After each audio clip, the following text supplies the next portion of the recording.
Alright guys, making a real quick video right now. I'm in my 1990 Jeep Cherokee right now, and my cylinder lock, ignition cylinder lock, doesn't seem to be working. So check this out. Key will not go in. Steering wheel lock is no longer engaged. So it's all sorts of jacked up. So if you find yourself with that issue, you'll have to take your steering wheel off, take your wheel lock off, which is the thing that I showed you that is no longer working. And the one thing about taking off your steering wheel on a Jeep Cherokee is that it's probably been on there for over 25 years, meaning that it's just stuck on there. So I made my own tool to pull it off because I purchased the wrong thing and I didn't feel like going back to O'Reilly's. So I figured, why not see what I have in my garage and make something. So fabricating, not even 101, it's fabricating like 10. So I'll show it to you right now. So the basic operation of this tool is to pull the steering wheel off while simultaneously pushing into the cylinder. So you can see this rod that I have is pushing into the this kind of bolt right here that holds the steering wheel down. So you undo the bolt around this thread. So I have this rod pushing into this while these are threaded into the steering wheel. These are just bolts I had laying around. So they will be pulling against the force that's pushing against this. So I put a locking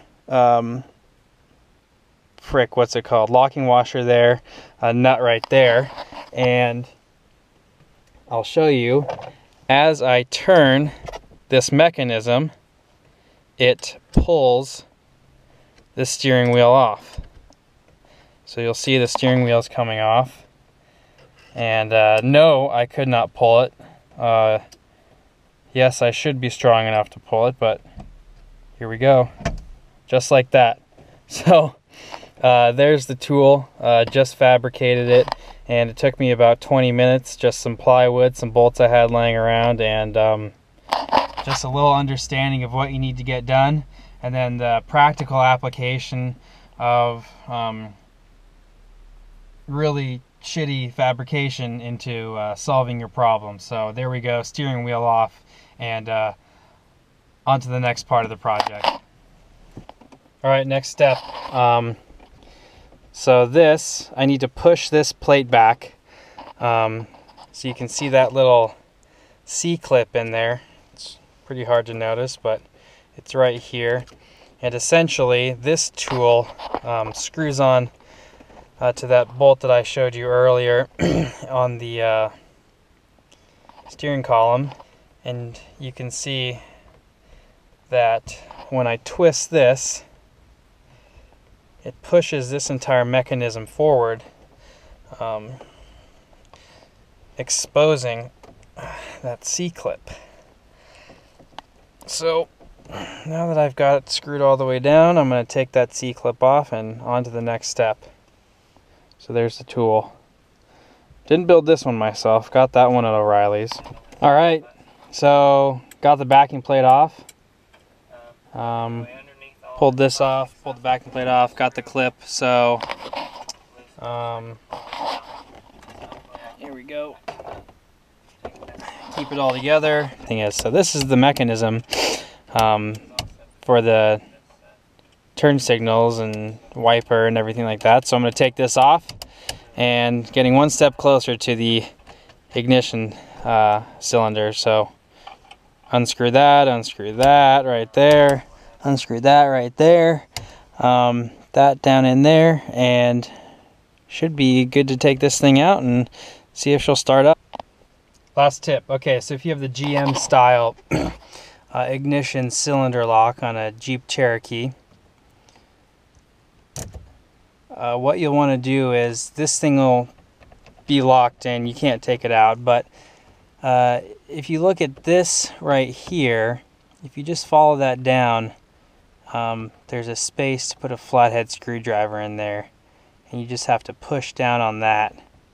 And let's see if I can hold it, push it, hold the camera, pushing that down and pulling it out like that. So that was what I was pushing on right there. Hopefully you can see that, but that's what's holding it in. That is not. So you're going to be wasting time trying to push that up when in reality you need to push that thing in. Funny thing is though, this one doesn't have it, so I'm going to put this in, and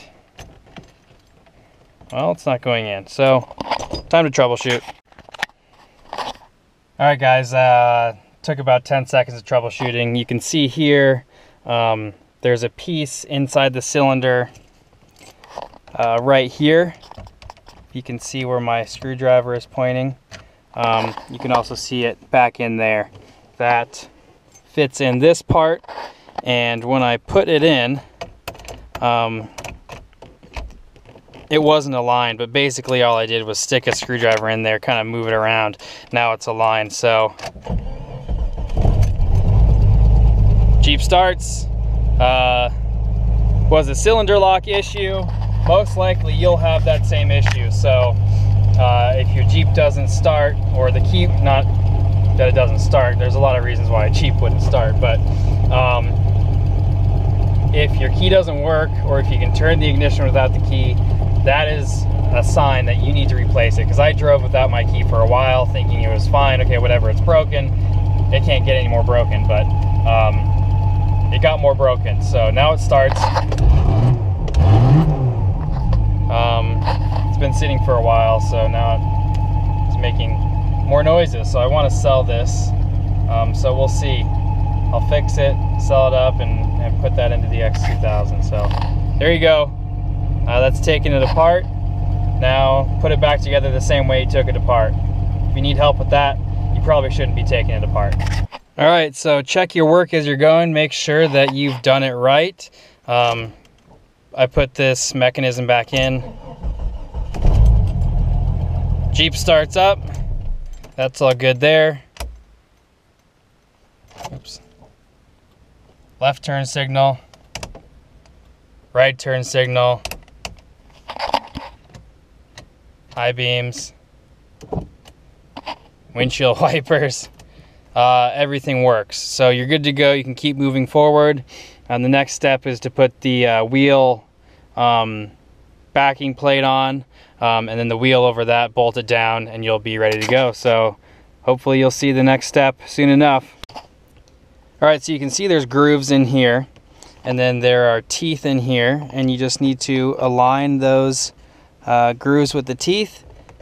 If I push on it, you can see they slide in. So now what I'll do is put on that backing plate tool again, push it back down, and put that C-clip on. Alright, so before you screw down the backing plate, you want to make sure that that knob is in the right spot, because you can see there's a hole in the steering wheel for that. So you'll want that to be in the correct position. That way when you put the steering wheel back on, you can put it on straight. So here you go. Sorry for the shitty camera skills. I'm kind of have limited room and space and hands. So here you go. Hopefully you can see it good enough. Hopefully this can help some of you guys out. Alright, backing plate is pushed back in. This clip is in place. So I'm just going to slide it back into its little groove back there, and put the steering wheel back on. Alright, backing plate is back in.